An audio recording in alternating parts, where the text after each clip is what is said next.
Belinda, what led you to the point where you decided that all of the tech needed to be locked away at home for the sake of the family? Well, I love technology. I used to run a business promoting technology. It's just that what I saw in my own family was my nephew was the first boy to be diagnosed with games addiction. So I saw the impact of technology addiction in my own family. Wow. So how did that manifest then? I mean, many of us have got children who appear to be addicted to games. How does it actually become a diagnosable condition? Well, it is like any addiction, I think, what happens is that life gets in the way of games. And I saw with my own children, my relationship became, and still is to a certain extent, become about the removal of the devices. Rather than me enjoying time with them, it's become about when I take the devices off.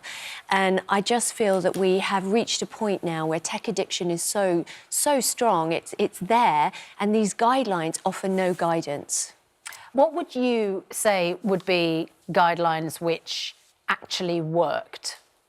Well, practical things. I think we need to know the facts. We need to know about the dopamine hits that these games are giving our children. We need to know about the impact of that. I mean, the fact is in these guidelines, one of the lines is, get up and move about. I mean, seriously, we're parents, we're struggling with this. If you look at the tech companies, the amount of money that they spend on the algorithms, Google's R&D budget was 16 billion. So every pound we give them, they put into getting our kids more addicted. Jim, is there a sense that actually they've got that information, they just don't want to share it with us because we'd all, as parents, be terrified to see just how addictive these things are? I don't think there's anything malign in the tech industry. I think at the end of the day, they're businesses, so they've configured their business so that they can make money through click-through advertising. But, I agree with Belinda. I think the guidelines that are out really are virtually meaningless because they don't really say anything. The problem at the minute is we see horrific story after horrific story. That causes us as parents or carers or grandparents, in my case, to become anxious. And I think what we then see is the government come out with the one-liner, the rhetoric. Last year alone, 4 times they threatened they were going to do something. Now, we've got to instill a duty of care in the tech companies. I agree with the Children Commissioner from that point of view. But ultimately, that duty of care has to begin with government. We don't have enough money in children's mental health. The mental health offline is much more serious than the issues that are exacerbated online. We need greater influence and greater investment in education so our children can be educated and empowered so that they are better fit. In my day, you learnt your cycling proficiency in the schoolyard. We need to teach children about how they use technology better.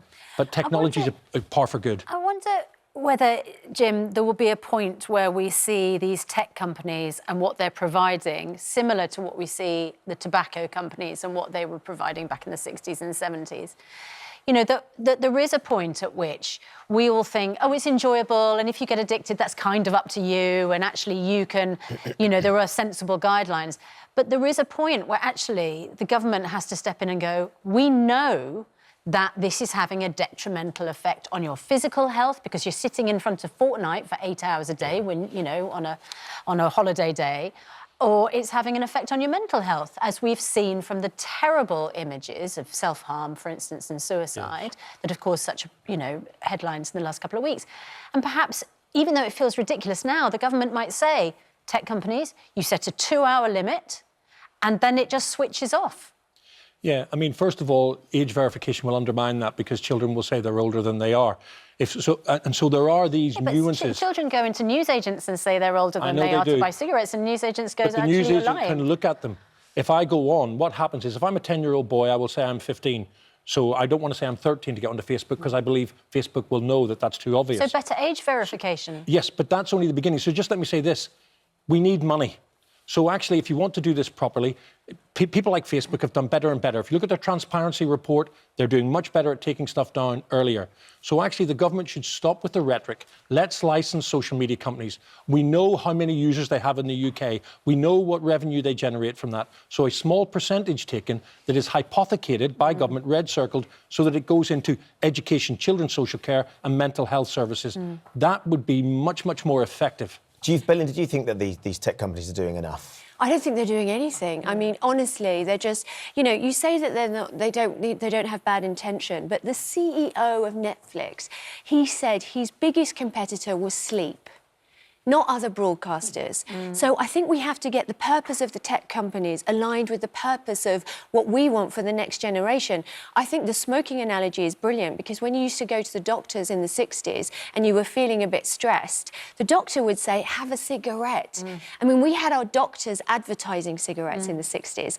I think we're going to look back at this time and go, what were we doing? And I don't want our kids to be the guinea pigs. I don't want them to be the experiments. I don't have the answers. It's hard because every day we're navigating this quagmire, but I do think they need to take responsibility. And the first step is to actually recognise there's a problem. Yeah, I mean, it does feel this advice, you know, share safely, sleep matters, education matters, have family time together, enjoy face-to-face conversation, keep moving. I mean, it's all a bit soft and gentle, isn't it? I mean, it's what parents would love to be able to say to their children, but if you're battling with a game... Part of the problem. Of course, you know, yes. And also, we're all addicted as well. How many of us had our phones sitting beside our bed last night to use as our alarm clock?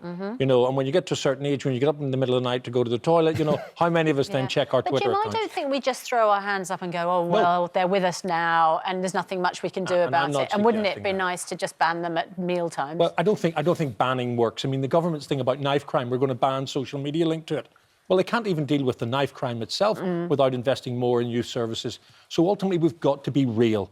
Social media companies are getting better. There's no question about that. The statistics speak for themselves. But we will continually have these frequent and far too frequent... What do you mean they're getting better? What's they're getting better with their trust and safety teams. They're getting better. So the big ones are getting better at identifying content and taking it down quicker. I think we need to put the pressure on massively and say, look, is this the kind of society we want to create? Because I don't think all of us feel that this isn't right. I agree with that. But the thing is, the algorithm's not sending them the images. People are sending the images, other children. We've got to educate and empower our children in schools so that they're better equipped and better able to deal with these issues in the same way they teach them about road traffic. It's very hard to self-regulate when you're 12 years old. When you're 12 years old, how can you self-regulate? We can't, you know, some children can. If you've got very compliant children, great. Unfortunately, I don't. I can't even self-regulate on my phone. 71% of older children are now self-regulating. The most recent studies from Ofcom itself will say that because they are recognising the issues. They're growing up with this. They're digital citizens. We've got to make tech companies do more, but we've got to make government move beyond rhetoric and to invest. Mental health is a crisis in this country. Yes, undoubtedly. And that is exacerbated online. Yeah. OK, well, there's one point of agreement.